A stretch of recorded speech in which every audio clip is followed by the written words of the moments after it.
My boyfriend and I have been studying together at university, and while he is studying part-time, working part-time and engaging heavily in his amateur acting career, while I am studying full-time and working part-time, we share one subject at uni together. On top of this, he is trying to pick up another hobby while looking after his grandfather who is in his final stages, in a nursing home. As you can imagine, for the past 6 months he has very little time to cut out of his week to spend with me. None, in fact. I have been fine with this for the most part. I have been driving 45 minutes 3+// times a week to get to his house so we can steal a few hours together, but he doesn't have time to spare. This is an inconvenience I can live with. However, he has been asking me to do a lot of other things too.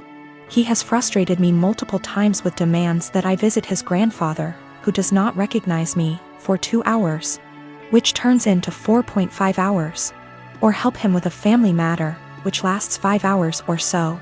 Every time this happens, he promises he will drive me home.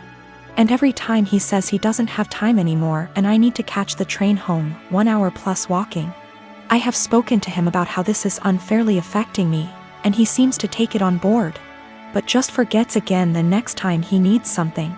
After forcing me to spend $600 plus on his best friend's destination wedding, the weekend before we both had 2 major exams due, he demands that we switch our exam times because he didn't spend enough time studying and he needed the extra day. I concede and he squanders his spare day sleeping because he needed it.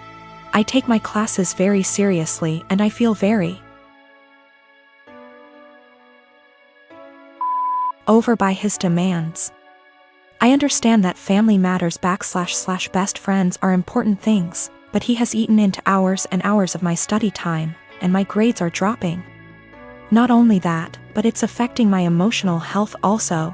I have expressed to him that it is affecting me badly, but he tells me I'm being very unsympathetic and selfish. What's more is that I have about $10,000 in savings.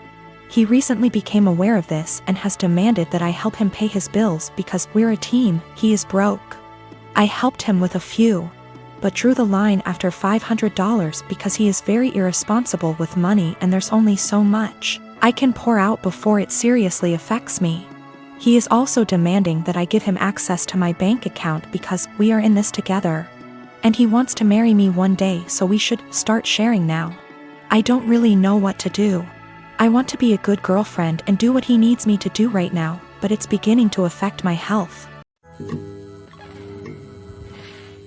I am expecting my first daughter with my husband in September. I grew up in a moderately religious household with pretty strictly defined gender roles. As in, since I was a girl, I had chores around the house while my younger brother did not have to do anything. I don't talk to my parents for a variety of reasons, going on year 5 now, so they do not know I am pregnant. Both my aunts and grandparents were very supportive of me leaving my household and as such have been my main family. Being 6 months pregnant now, people have started to give gifts and I am very grateful for them. We have decided that we don't want our daughter to be surrounded by pink everything with only girl things.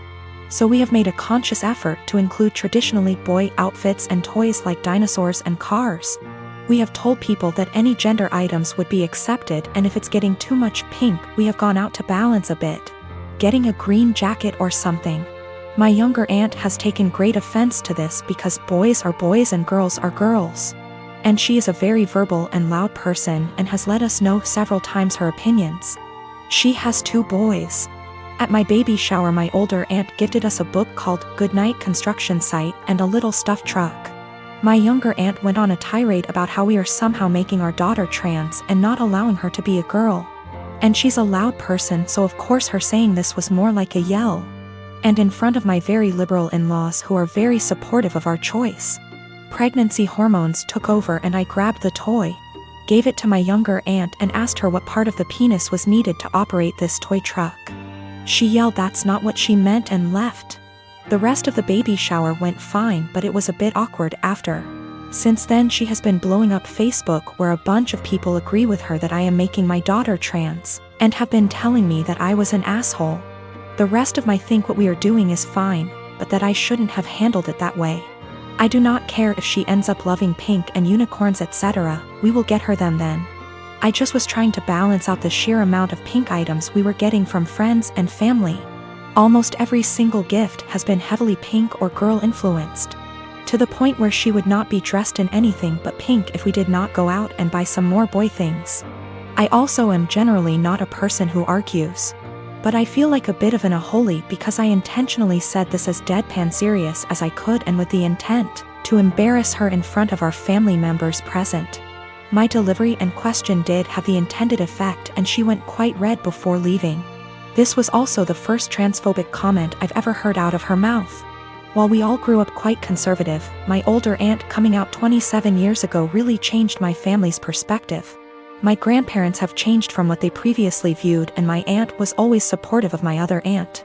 My younger aunt always wanted a girl, so I thought she was just trying to act out her fantasy girl with all her gifts and preferences. I am 22, female, and I work full-time at a local steakhouse-style restaurant. There's a policy with the employees regarding free food based on the length of your shift, and the other day I was working a double, which meant I got 2 free meals, one at the end of my first shift and one at the end of my second. There are a few things we as employees can't pick for our free meals due to costs, but we still have access to nearly the entire menu. Another part of this policy is that if we pick something, and one of the ingredients required is almost gone, we're allowed to keep our pick and tell the customer that we're sold out of that particular item. This applies to all sides, salads, soups, etc. Usually though, if we say we're out, we really did run out regardless of employee meal picks. Anyways, on the day that I worked my double, we were about 2 hours out from closing, and I sat a couple who were on a first date. Just assuming by some things they said, plus he name-dropped a popular dating app. When they were ready to order their meals, the girl just so happened to ask for sirloin. But that was the cut I chose for my second meal, and we were down to our last one. I apologized and told her that we were out, and the pouted and told me she would need another minute to decide. Her date shot me a dirty look and told me he needed more time now, too, so I went to check on my other tables. They seemed to be having a good date, laughing a lot and smiling. But they were immediately quiet and standoffish every time I checked on them, and interrupted me with, "Just the check, please," while I was asking if they'd like any dessert. I brushed it off, as it's not the first time I've had a rude customer, and brought them their bill. He wrote a big 0 on the tip line and a little note that read, "Thanks for ruining my date, hope your night sucks too." I told my coworkers during closing, who all agreed the guy was being an ass.